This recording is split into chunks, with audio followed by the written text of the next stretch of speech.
Hello guys, good morning to all of you. At kumusta ang ating mga tindahan dahil malapit na talaga ang Pasko at New Year. So yung ibang mga may sari-sari store dyan ay nag-stocks na talaga sila ng mga paninda. Malakas talaga guys pag December 24 and December 31. And then kahapon ay si Mr. Holiday ang nagbabantay dito. And then ako ay sa bahay din sa aking sari-sari store.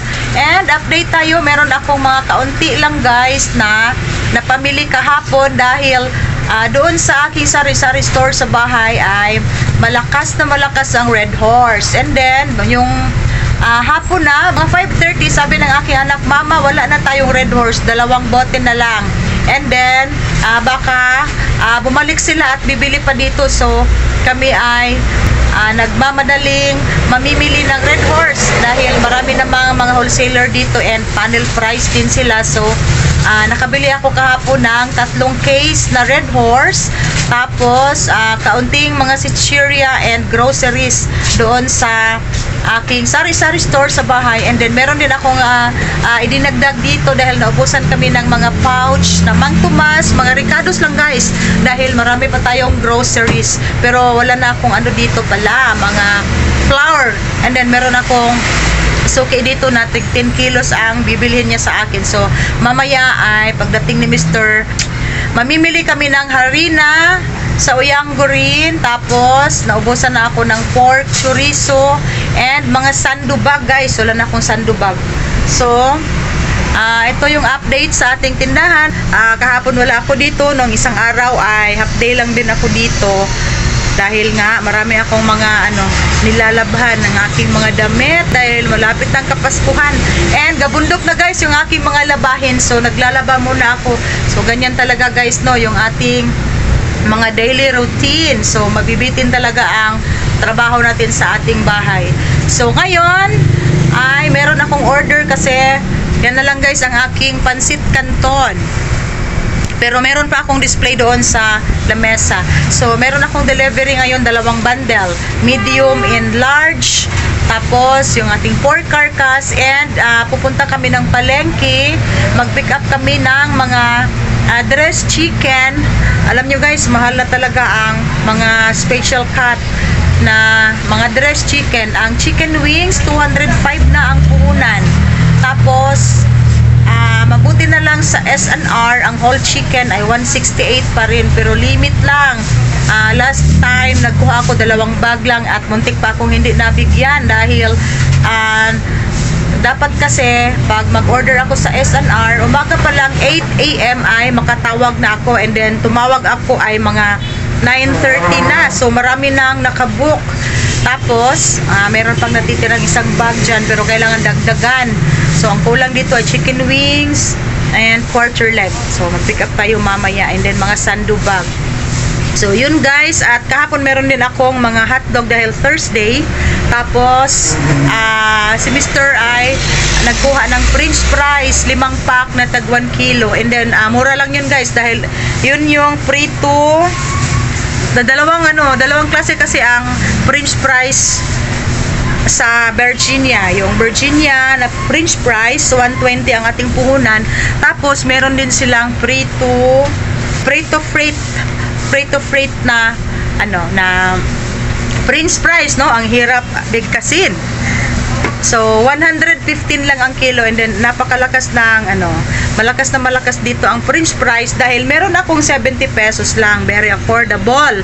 Kami yung nag-repack. So sa Virginia ang kanilang french fries ay 2 pack, merong 1 kilo, tapos meron ding 2 kilos.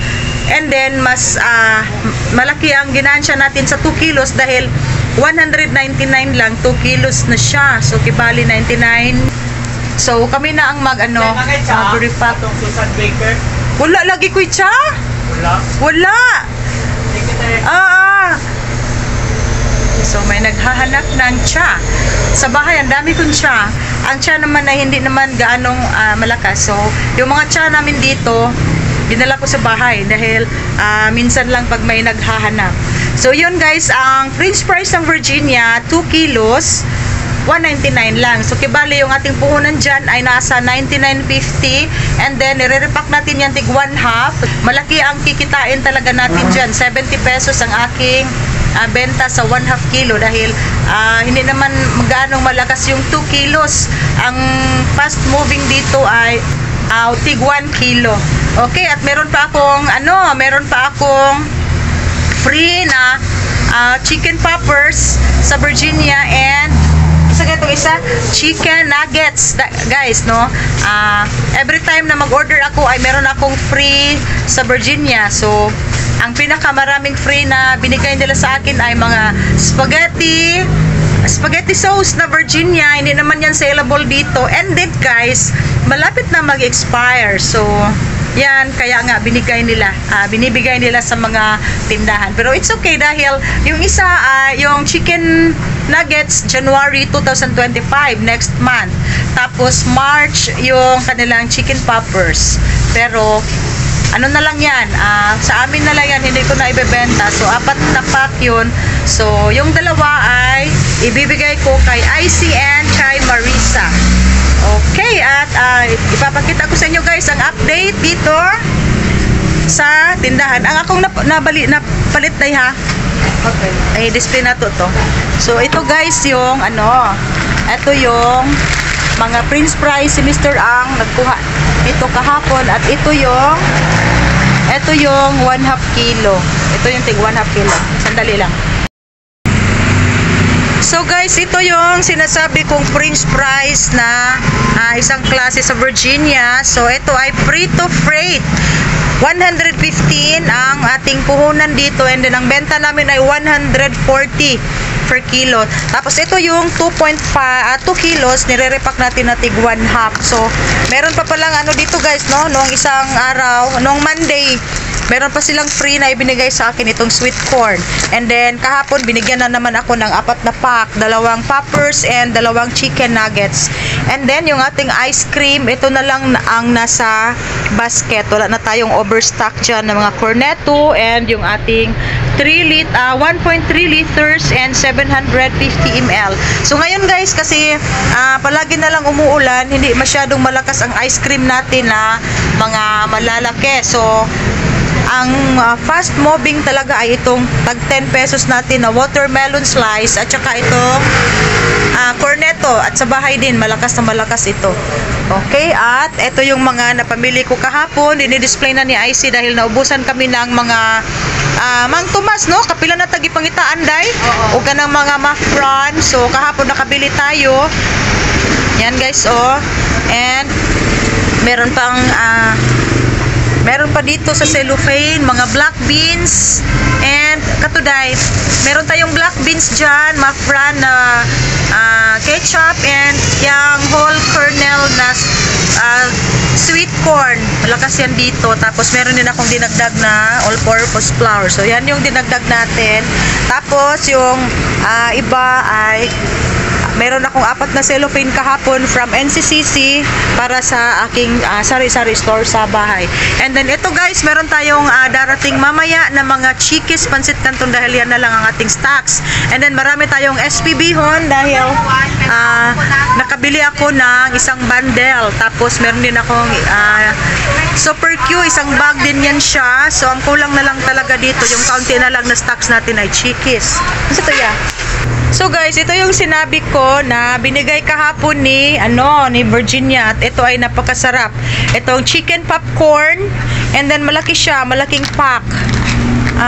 450 grams.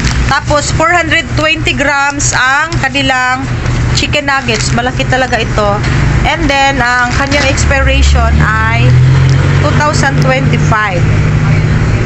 Hindi malinaw. Blur.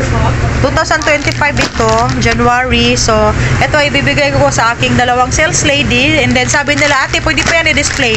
Ikaw hindi, sa atin na yan. Okay guys, yun lang ang aking i-share ngayong araw ng Friday morning. And thank you so much guys for watching my vlog. And see you now in my next vlog. Bye-bye. Okay mga kasari, nandito na ang order ko na chikis, pansit canton, 2 bundle. Isang maliit and isang malaki. So, ito yung large natin, 350 grams. Tapos, ito yung medium pala. Medium, 150 grams. 32 ang benta ko. Ito ay 78. So, ang bundle niya ay 650. Tapos, ang laman ng large ay 369, 10. So, 10 packs. Ito ay 20 packs. Itong medium size. Okay.